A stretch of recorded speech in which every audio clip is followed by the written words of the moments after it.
Hola, ¿cómo están? Hoy es 14 de mayo de 2019, un día más y un día más con el gusto de estar con ustedes en el Rapidín, como todos los días con mi amigo y compañero Jaime Guerrero. Hola, Jaime, ¿cómo estás? ¿Cómo Me estás? da mucho gusto verte, como todos Gracias. los días. Y hoy, bueno, programa de lujo, porque está aquí el doctor Bernardino Esparza. Me da muchísimo gusto, como todos los martes, ya iba a decir otro día. Como todos los martes, sí. que estés aquí, Bernardino. Muchísimas gracias por la invitación. Bienvenido, Siempre, muchas gracias, como de como costumbre. siempre, Sí. muchas gracias por la invitación. Aquí estamos. Bueno, ¿y ahora? La mañanera de hoy se concentró sobre todo en dos asuntos. Hizo la presentación al presidente de Alejandro Encinas y de su vocero, Jesús Ramírez. Sí. Alejandro Encinas presentó algo así como el informe forense de la situación de desaparecidos y fosas clandestinas. Aseguró que desde el 1 de diciembre al 13 de mayo se han encontrado 222 fosas clandestinas en 81 lugares. Las más numerosas están en el estado de Veracruz. Se han encontrado 337 cuerpos, se han inhumado 337 cuerpos. Se va a hacer la revisión y actualización del Registro Nacional de Personas Desaparecidas. Él dice, y eso es muy posible, que no está actualizado y no están claras las metodologías que se utilizaban. Ustedes recuerdan que al principio del sexenio de Peña Nieto, Lía Limón, que era la encargada de esto, se aventó una cifra y que después dijo que no, etcétera. 27,000 y pico dijo Lía Limón. 25,000, ¿no? O 25,000 por ahí, pero bueno. sí. Entonces, el subsecretario Encinas dice que cada 15 días se va a ir actualizando pues tanto el registro de las fosas que se encuentran como la identificación. Él dice que la identificación de los cuerpos es importante, es darles nombre, darles un lugar, no tratarlos. Claro. Luego se presentó Jesús Ramírez con una campaña para alejar a los jóvenes de las adicciones. Sí. Explicó que va a haber una campaña mediática en donde van a estar deportistas, figuras destacadas. Él habló de 3 ejes de la campaña contra adicciones. El primero es educación y habilidades para la vida. El segundo es prevención, promoción y rehabilitación de la salud mental. Y el tercero es comunicación e información. En fin, creo que el presupuesto de este programa está poco claro. Le preguntaron a Jesús Ramírez y entonces empezó, pues es que va a ser un cacho de aquí y otro cacho. A mí estos programas que no tienen esas definiciones me parece que empiezan mal, porque luego las secretarías empiezan a escamotear recursos porque los necesitan para sus propios programas. El presidente habló también del instituto, así se llama, Instituto para devolver al pueblo lo robado. Sí. Calcula que se va a recuperar al crimen algo así como 1.500 millones de pesos este año. Yo no sé cómo hizo los cálculos, ¿no? Porque pues, supongo que es algo pero aleatorio. que va a ser las subastas y eso. No, ahora no sé No está cómo. claro cómo darlo. O sea, él dice que se los va a regresar, pero no sabe cómo. Sí, pero lo que yo he oído hasta ahora, y creo que lo mencionaron hoy en la mañanera, si no me equivoco, es que sí va a haber otra vez subasta de bienes. Sí. O sea, sí, ¿quién sabe se eso? Va a decidir eso. No está muy claro. No está muy claro. Sí. Ahora se lo devolverá pues a los ricos, porque, o sea, si vas a subastar un Audi o un Mercedes blindado, que tenga el dinero pues, y la capacidad para comprarlo. No, pero esa no es devolución. O sea, tú subastas y el dinero que recuperas lo destinas para otra cosa. No, si no se les regala, se les va a por eso, a vender. pero y luego ya que lo vendes, ¿qué haces con el dinero? Eso ¿Cuál no es la forma de regresárselo al pueblo? Él habló de que había varios mecanismos, o sea, que puede ser dar dinero para los programas sociales, o sea, aumentarlo, o que se puede pues, hacer para obras, etcétera. No tiene claro cuál es el mecanismo en el que se va a devolver. En fin, ya para terminar, le preguntaron sobre si existe un estudio que permita asegurar que el plan de estudio, el plan de austeridad, no va a afectar a la economía. Y él dijo que sí existe ese estudio, sería importante verlo, conocerlo. ¿no? Sí, claro. Finalmente dijo que no habrá condonación de impuestos en su sexenio, que son para los que los machuchones se han beneficiado mucho, y que él siempre ha pagado sus impuestos. A mí me gustaría... Pero si no gana, como no de sus libros, sí ha vivido. Bueno, ese es todo el tema. Tengo cosas que decir, pero bueno, adelante, por favor. Bernardino. Oye, pues sí, mira, yo quiero empezar por la parte que hacen referencia a al instituto de regresar el dinero, ¿no? El incautado, ¿no? De la delincuencia, ¿no? Para que lo pueda regresar, pues por supuesto que tiene que haber un procedimiento legal, ¿no? Tiene que haber en esta parte pues una denuncia, tiene que haber un seguimiento, por lo general son penales, y se le decomisa a la persona que haya obtenido ese dinero de recursos de procedencia ilegal, por decirlo así. Ese dinero o ese bien. O ese bien, o sea, bienes muebles o inmuebles, ¿no? Que es lo que se determina en ese caso. Entonces, cuando se tiene que regresar, pues se hace este tipo de subastas. Se subasta todo lo decomisado, y la gente que quiera adquirirlo lo puede adquirir, y así es el procedimiento, al menos hasta donde yo conozco, legal en ese sentido, ¿no? Crear el instituto, por eso crear un instituto, ¿no? De regresar todo lo robado, pues primero requiere presupuesto, que no sé si haya presupuesto para eso. O sea, ¿quién va a ser el que lo va a encabezar? ¿Cuál va a ser los programas que se van a tener que implementar? Si van a estar conectados con lo que es la parte judicial, para que la parte judicial regrese ese dinero y se lo canaliza al instituto, por ejemplo, en ese sentido, ¿no? Entonces creo que son buenas ideas quizás, pero a la vez legalmente ya está completamente establecido.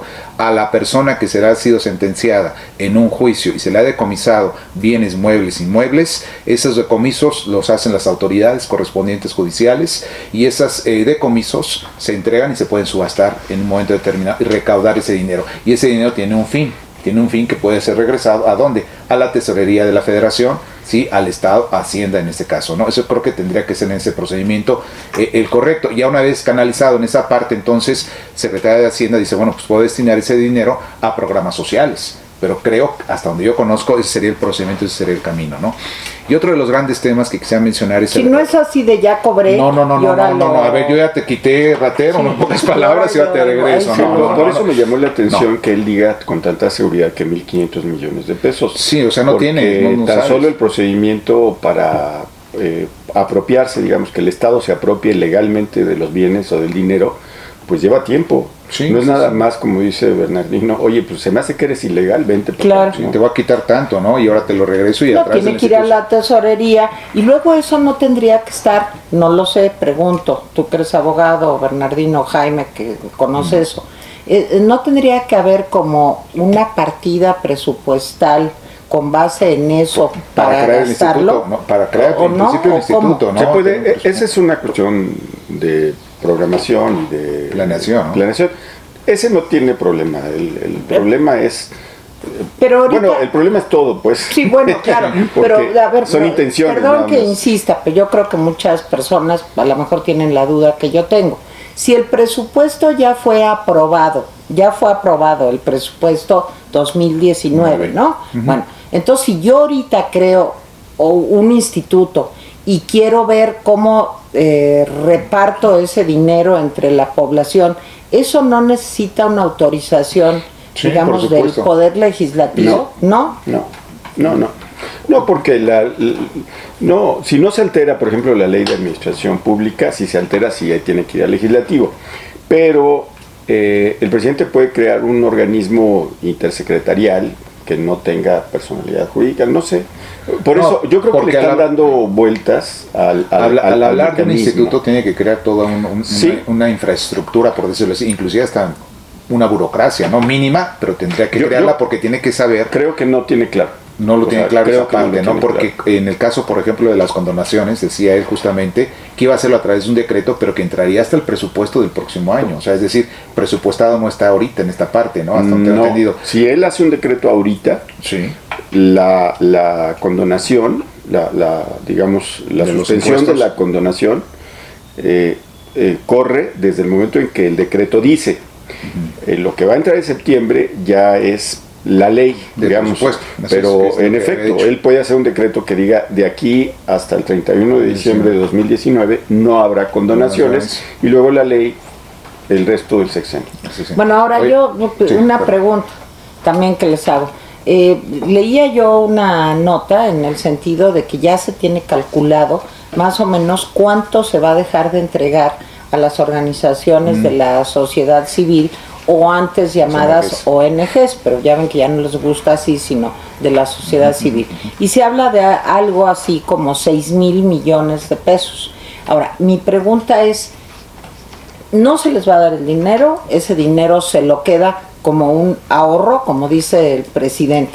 Y luego ese dinero, ¿qué pasa con él? ¿Lo guarda quién? ¿La Secretaría de Hacienda? ¿La Secretaría del Bienestar? ¿Se queda? O sea, no entiendo, digamos, administrativamente, pues cómo se guarda ese dinero y cómo se utiliza, digamos, para otras cosas que no tienen nada que ver con las organizaciones de la sociedad civil. Sí, a ver, las ONGs o organizaciones no gubernamentales, como se les conoce como tal, reciben dinero del Estado, ¿no? Del gobierno en esta parte. Y reciben dinero porque muchas de ellas actúan en torno a propósitos que no está, digamos, realizando en su momento el propio gobierno, ¿no? Por ejemplo, atención a las mujeres, el tema de la corrupción, por ejemplo, hay organizaciones no gubernamentales que atienden el tema de la corrupción, etcétera. Entonces ese dinero se canaliza para hacer esos programas, esos análisis, esos estudios que presupuestarlos. Ahora se dice que ya no sé a dónde va a ir a parar ese dinero, o sea, los 6,000 millones, al menos de lo que está diciendo, de esa parte de una nota que salió inclusive hoy en el Universal, no se sabe si van llamó mucho la atención. A mí también me llama mucho la atención, porque entonces esas organizaciones, al menos si no se les entrega en principio, pues van a desaparecer. O sea, claro, y todas. el dinero, ¿a dónde va a ser canalizado? ¿De qué manera se va a redistribuir ese dinero? O sea, es decir, irá a programas o redes sociales, porque al menos lo que yo creo pero que... ¿cómo? No o sea, a ver, Jaime, tú has sido diputado y has trabajado en muchos temas de este tipo. ¿Qué pasa con ese dinero? Sí, es que ese no es un problema. No es un problema. Miren, hay una partida que se llama capítulo 1000, que es para personal, el capítulo 2000, que son materiales y suministros, el capítulo 3000, que son servicios, y el capítulo 1000, que son transferencias. Cada dependencia puede o no tener ese capítulo 4000. Lo hace con base en lo que calcula. Me parece que ya desde la aprobación del presupuesto, el capítulo 4000, es decir, esas transferencias se redujeron ostensiblemente, ¿no? El mismo paquete presupuestal considera los mecanismos en los casos de ahorros. Estos son ahorros, o sea, si había, por ejemplo, 100 millones para organizaciones y no se les da, es un ejemplo. Okay. O sea, no. Eso de 6,000 es el cálculo que hace alguien, un activista. No necesariamente es cierto. No estoy diciendo que no, simplemente no lo sé. Suponte que hay 100 millones en una secretaría. Si no se ejercen, son ahorros. Y esos ahorros, el mismo presupuesto, el mismo paquete presupuestal, las leyes dicen cuál es el mecanismo en que se pueden disponer de los ahorros. Por el estilo del presidente, los ahorros siempre se concentran y él decide cómo usarlos. Pero esto es en esta administración. En esta administración. En otras administraciones, por ejemplo, porque no solamente hay ahorros, sino, digamos... subejercicios, ¿verdad? Lo que te viene siendo el subejercicio, que también hay. Sí, pero serían dos... A lo mejor son dos nombres de la misma cosa, porque dice el presidente que son ahorros y para los economistas son subejercicios, pero bueno. No, suponte que recibes más dinero del petróleo. ¿Qué pasa con ese dinero? Durante décadas el PRI dispuso a su leal saber y de entender de todo el dinero adicional que se recibía y no se sabía a dónde iba. Conforme fue avanzando la democracia, se le amarraron las manos a los presidentes. Entonces, por ejemplo, el presidente Fox tuvo la disposición de todos los recursos del petróleo, los usó a su leal saber y entender, pero a Peña ya le tocó una serie de mecanismos que le impedían, ¿sí? Disponer del recurso. Por ejemplo, el recurso de petróleo, el excedente de petróleo, se canalizaba en buena medida a estados y municipios. Pero ahora regresamos al viejo esquema en el que el presidente decide. En fin, esos son detalles. Yo creo que ese no es lo importante de la mañanera de hoy. Creo que siendo relevante, no es lo más importante, ¿no? Tú ibas a decir otra cosa. No, iba a decir acerca de las adiciones, ¿no? Al parecer el programa que presentan es como si fuese novedoso. Y no es así desde mi punto de vista, porque además programas anteriores, de gobiernos anteriores, así está, bueno, lo han presentado ya. A nosotros. Ya lo han Jaime presentado. Hemos Sí, trabajado por ejemplo, en eso te iba a decir. muchos años. Es que pareciera ser que el día de hoy es lo novedoso y vamos a atender a los jóvenes, etcétera, niñas, niños y adolescentes. Pero este programa viene ya de atrás, ¿no? Y hay un tema en particular que a mí me salta mucho. Dices, bueno, voy a combatir las adicciones de los niños. En el caso del deporte, o sea, ¿qué van a hacer respecto al deporte? ¿Cuál es el presupuesto? De hecho, le preguntaba a una reportera el presupuesto que se va a estar designado respecto a las adiciones, ¿no? ¿Cómo se va a canalizar? Fue cuando tú lo comentabas, Jaime, hace rato, que decía él, justamente, pues Jesús, que no sé por dónde, no sé cuánto, ¿no? Sí. De dinero. O sea, la calculadora. Y ahí empieza justo en la bolsa. No, o sea, es justo donde empiezan los problemas, porque dices, ya tengo el programa, tengo la idea, pero ahora no sé cuánto voy a utilizar, ¿no? Y la frase del presidente, todo el que haga falta. Y todo el que haga falta, ¿no? Por ejemplo. Sí, no pero es lo nada, dijo ¿no? 3 veces. Bueno, pero hay un tope. ¿De qué línea base partimos? Le pregunta la reportera. De lo que se necesite, de lo que haga falta. O sea, a mí lo que sí me preocupa es que pues sí se necesita una pequeña estrategia y aparte una prospectiva del ejercicio presupuestal, pues para saber cómo lo vas a gastar, en dónde y hasta cuándo te alcanza. Entonces, pero para el presidente, con los recortes que ha hecho, pues alcanza para todo. Sí. O sea, no entiendo. Ahora, si me permiten pequeño comentario, yo creo que, en fin, espero que, lo voy a decir mejor, espero que haya los suficientes psicólogos, pedagogos, antropólogos sociales, sociólogos, que estén formando un equipo que realmente consolide un programa de prevención de adicciones, pues que funcione, porque no es cosa sencilla. Nosotros estuvimos trabajando muchos años en Iztapalapa, que es una alcaldía, como ustedes saben, de la Ciudad de México, con problemas, existen en todas las alcaldías, pero en Iztapalapa nosotros nos tocó trabajar ahí, en Álvaro Obregón, y realmente es un asunto complicado, que se necesita conocimiento, se necesita experiencia, se necesita el manejo, digamos, de una adicción, que no es una cosa nada sencilla. Entonces, bueno, a mí estos pasos de escuchemos primero, date cuenta, dialoguemos, o sea, pues me parecen muy buenas intenciones y qué bueno que se va a hacer eso, lo digo en serio. Sí. Pero pues ojalá funcione.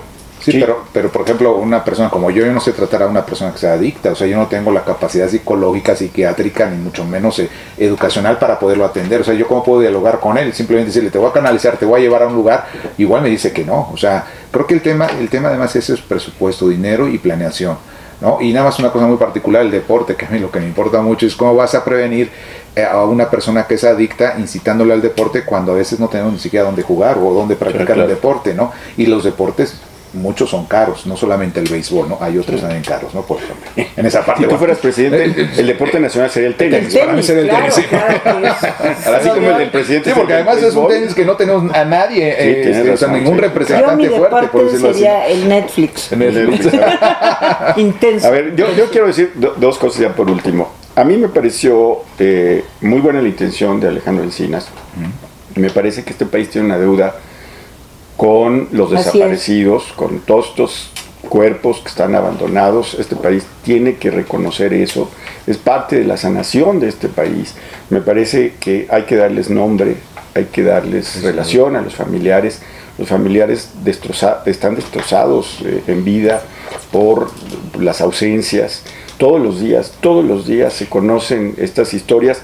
A mí, yo le deseo de veras al subsecretario Encinas todo el éxito sobre esto.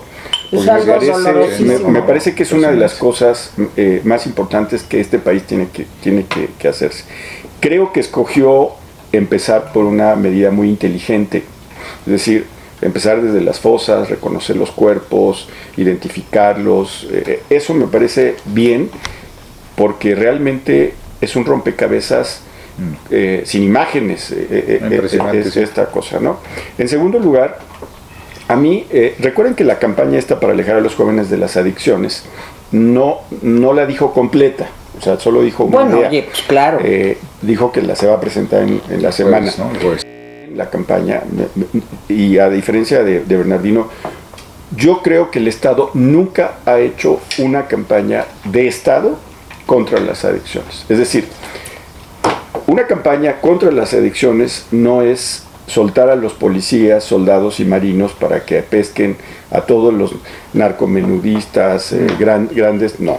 Una campaña es de doctores, como dice Teresa, de psicólogos, de sociólogos. No hay otra. Y el Estado nunca ha hecho una campaña, a menos que creamos que lo que hace los centros de integración juvenil o estos programas que tienen una visión muchas veces persecutoria, los programas de ayuda, ¿sí? A menos que eso pase, no solo prevención. Digo, un adicto es una persona que está enferma, sí, claro, entonces hay que ayudarla, no es cosa de criminalizarla. Entonces, nunca el Estado ha hecho una campaña de esta magnitud. Pero a mí me parece que hay cosas que me preocupan, como a Teresa, me preocupan varias cosas. El primero, que no se habló más que de una campaña de medios, y no es suficiente.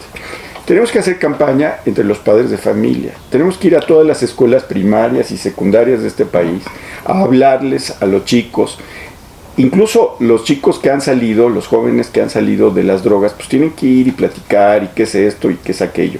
Tenemos que hacer todo eso, un programa integral. Ahora, un dato interesante que tiene que ver con los 6,000 millones que dicen que se le quitó es, esa campaña no la puede hacer el Estado. ¿Por qué no la puede hacer el Estado? Porque a menos que el Estado empiece a reclutar sociólogos, psicólogos, etcétera, está más allá de sus posibilidades. Creo que las organizaciones de la sociedad civil que se dedican a eso han hecho un trabajo estupendo. Otras seguramente son negocio. Bueno, yo creo que en esa tarea de combate a las adicciones, las organizaciones de la sociedad civil son fundamentales, y me parece que haberlas maltratado y posiblemente matado, como tú dices, ¿sí?, hace que el Estado se vaya a quedar sin manos para poder llevar a cabo esto. Me preocupa, por ejemplo, los faltantes de esta buena intención de adicciones, y me preocupa que no se sepa cuál es el presupuesto. Eso me preocupa mucho. Sí creo que pues estas son cosas que uno dice, ¿y cómo le van a hacer sin organizaciones de la sociedad civil? Hay organizaciones de la sociedad civil religiosas, hay otras laicas, hay otras que llevan muchos años, otras que llevan poco tiempo, han sido perseguidas por los criminales porque rescatan. Sí, claro. En fin, sí creo que el programa tiene buenas intenciones, no veo cómo se va a aterrizar. Bueno, un comentario breve final. Pues breve final, bueno, finalmente, y nada más para concluir, creo que hay un tema ahí en adiciones que también le hacían la pregunta al presidente de la República el día de hoy respecto a la legalización de la marihuana, y dijeron, bueno, ahorita por el momento no la vamos a atender, o sea, hay otras prioridades, como es el caso de la Guardia Nacional, ¿no?, para reducir en este caso sobre todo también las adicciones. Finalmente, pues lo que sí se... Pues qué pena, porque yo te quiero decir una cosa, que mientras eso no se resuelva de fondo, continuará buena parte de la violencia, buena parte del ambiente de inseguridad que se vive en el país. Nosotros vivimos eso, y en Colorado, en Estados Unidos, en California, hay tiendas donde venden marihuana, ¿verdad? ¿No? Pero nosotros vivimos en el siglo XII, entonces, pues, ahí vamos. Suscríbanse a nuestro canal. Sí, y también tengan mucho cuidado hoy, porque los niveles de contaminación están muy altos, hay una cantidad enorme de partículas suspendidas. Yo nomás les quiero decir que esas partículas suspendidas no las podemos introducir a nuestro cuerpo, nos daña, son como pedazos, digamos, de materia que no podemos procesar. Por eso es tan grave cuando hay un número tan alto de partículas suspendidas. Si usted es una persona mayor, como yo, o si usted tiene un bebé, o si usted, o un chiquito, o como ellos, o si usted tiene algún problema respiratorio, asma, conjuntivitis, si tiene EPOC, en fin, ¿sabe lo mejor que puede hacer? No salga. De veras, quédese en su casa y quédese tranquilo porque sí es poner en riesgo su salud. Bueno, perdón por este breviario muy bien. cultural. Gracias, Bernardino Esparza. Gracias, Tere. Te esperamos aquí el próximo martes. Sí, aquí estamos el próximo. Sí, claro. Gracias, Jaime. Gracias, bye. Gracias.